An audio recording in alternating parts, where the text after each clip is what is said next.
از مادرم پرسیدم دعا یعنی چه.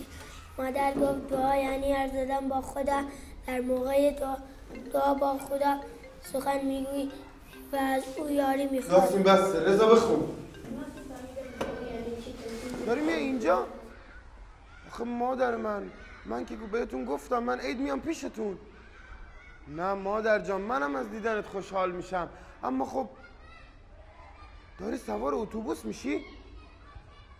باش عزیزم، حرکت کردی بهم بگو بیام دنبالت. باش قربونت، خداحافظ.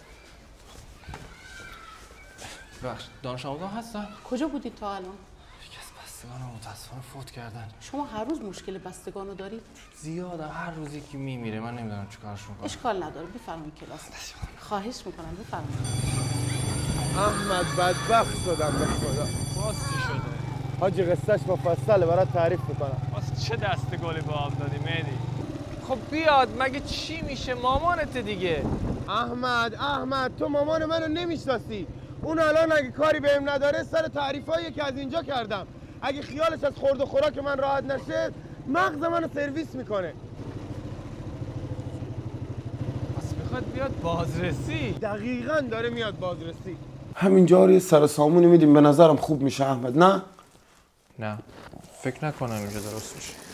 خب حداقل ناامیدم نکن، یه چیزی بگو که حالمو خوب کنه. چقدر وقت داری؟ فقط 5 ساعت. بس بریم تو کارش.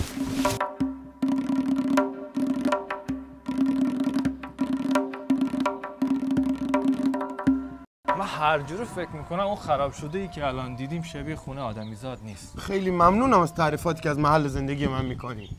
حالا تو با اون تعریفایی که پیش مامانت کردی اگه بیاد ببینی این خونه رو قطعا. آقای احمد لطف میکنی یه کاری در حقم بکنی، من انقدر استرسی نکنی. ولی یه کارش میشه کرد. چیزی تو سرته؟ حالا بریم بهت میگم. بریم.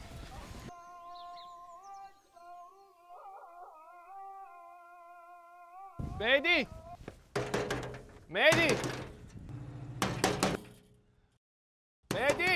چی کار میکنی احمد؟ چی میخوای؟ چرا در باز نمیکنی؟ اینا چیه اینجا؟ فقط با این وسایل میشه اون خونه رو شبیه آدمی زاد کرد. خب اینا رو از کجا آوردی؟ رفتم دزدیدم، مگه مهمه؟